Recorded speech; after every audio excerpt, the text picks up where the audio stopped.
Salve, rapaziada! Tá na hora do TBT dessa semana.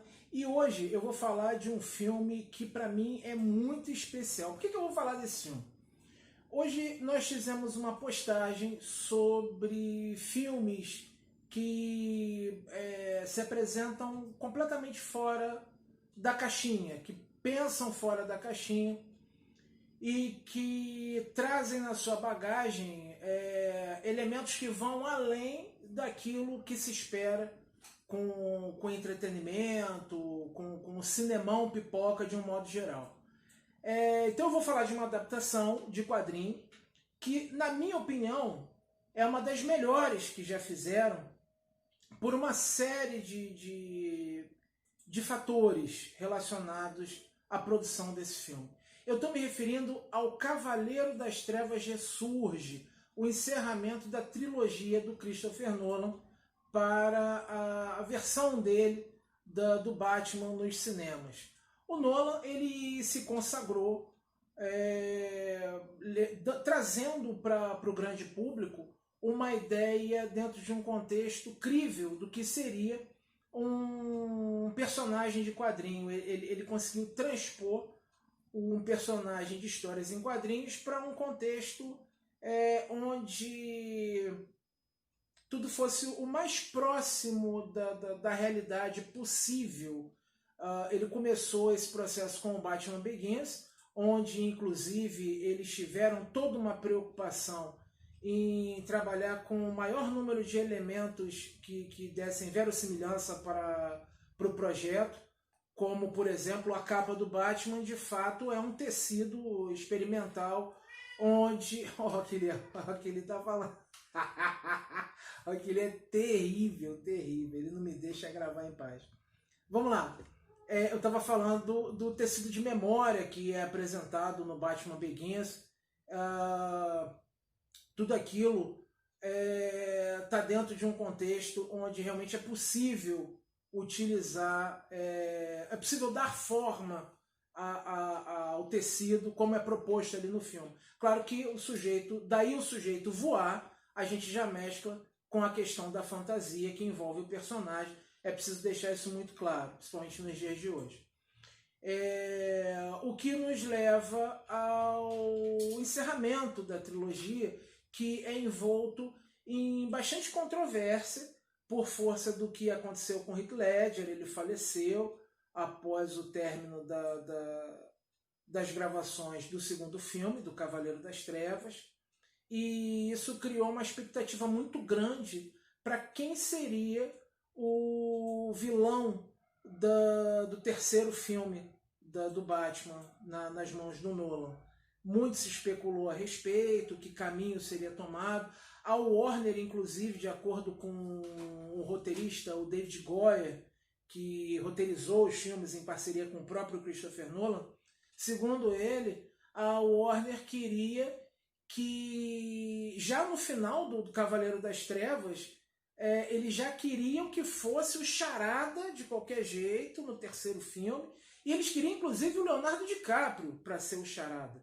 Absolutamente nada contra, tá? Eu acho que seria um negócio incrível, mas o David Goyer e o Nolan já tinham mais ou menos uma ideia do que fazer. Tanto é que o Goyer ele afirma que eles sabiam exatamente qual seria o final do filme. Eles ainda não tinham muita noção de quem seria o vilão, mas eles sabiam que o filme ia terminar exatamente daquela maneira como terminou.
Inclusive, o próprio Goyer, ele se emocionou, talvez não tanto quanto eu, porque eu chorei litros com aquele final. Eu passei por uma situação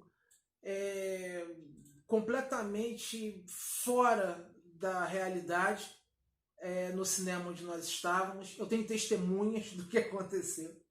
E eu achei que eu fosse desidratar de tanto chorar, tamanha emoção com aquele final apresentado para a trilogia do Cavaleiro das Trevas, do Batman do Nolan. E o Goyer também se emocionou com o final, que foi exatamente o que eles imaginaram, ele e o Nolan, e eles conseguiram realizar tintim por tintim da maneira como eles tinham idealizado. A presença da Mulher Gato no filme, aliás, Selina Kyle, porque também é uma coisa muito interessante de observar a maneira como eles apresentam a personagem no filme. Há uma inspiração muito grande com a origem do personagem nos anos 40, onde o personagem era meramente conhecido como The Bugler.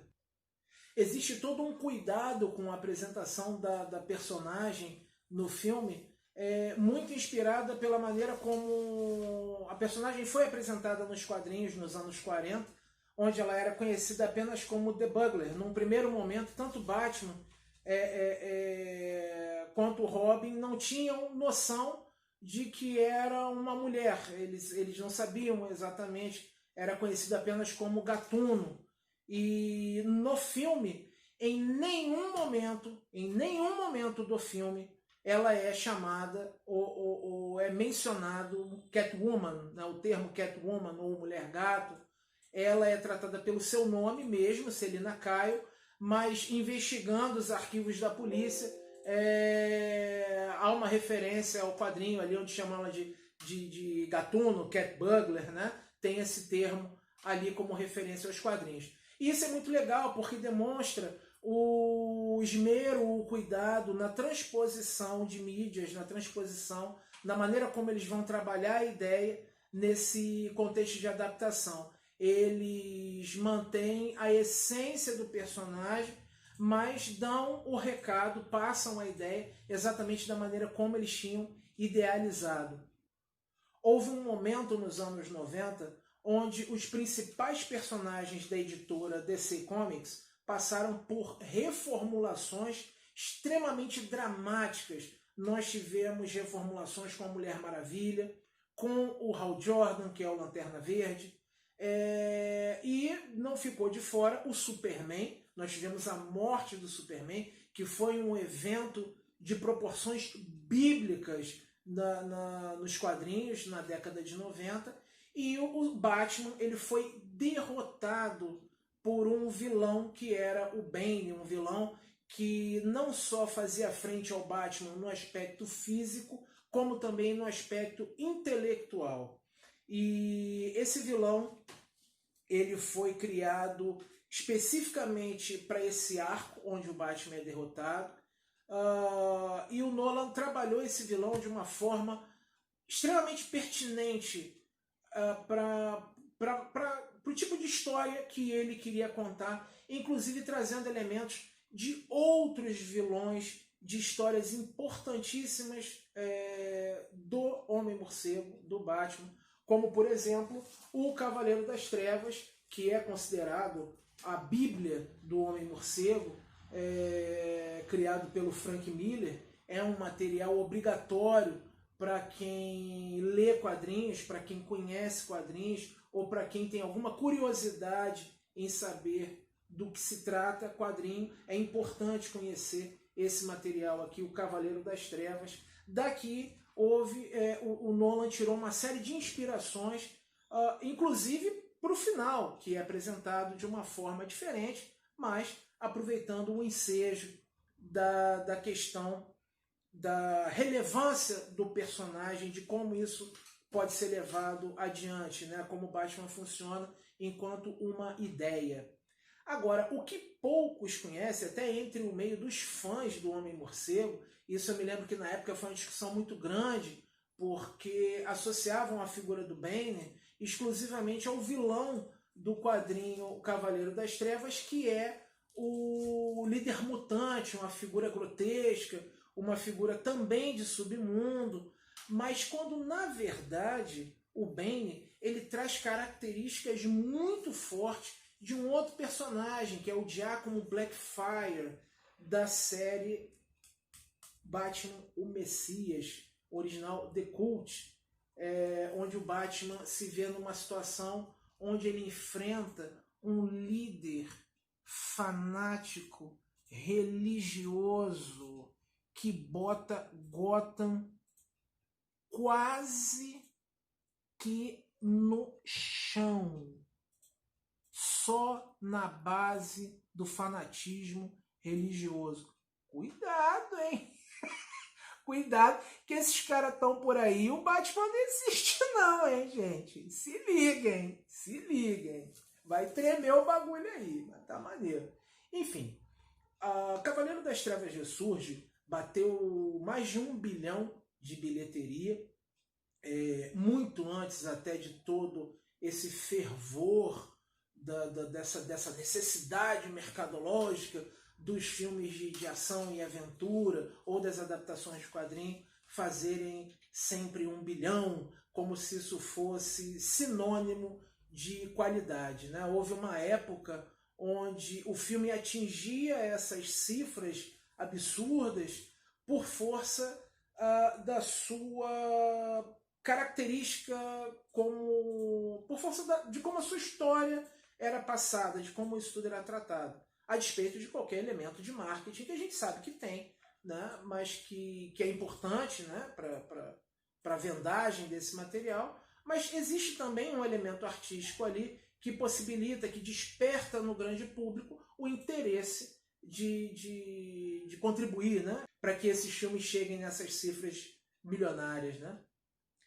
Para além do bem ou do mal, o Cavaleiro das Trevas Ressurge é um filmaço que merece todo o respeito e consideração.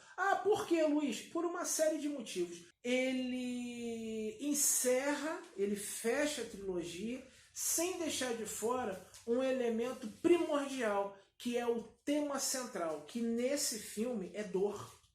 É como as pessoas lidam com a questão da dor. Lembrando que o tema central de Batman Begins era o medo, que leva ao tema central de TDK, que era caos, que nos leva ao tema central de TDKR, que é dor. Em todos os aspectos que podem ser mostrados, que podiam ser trabalhados nesse filme, a dor está presente, seja ela física ou não. E o Bane é um representante disso, ele é uma mostra disso, uma mostra muito visceral, um exemplo muito visceral da questão de como é apresentado o tema central nesse filme. Isso sem falar do que ele representa dentro de um contexto de relação de poder, né? São questões muito sérias que são levantadas, além de que o filme tem sequências de ação absolutamente maravilhosas.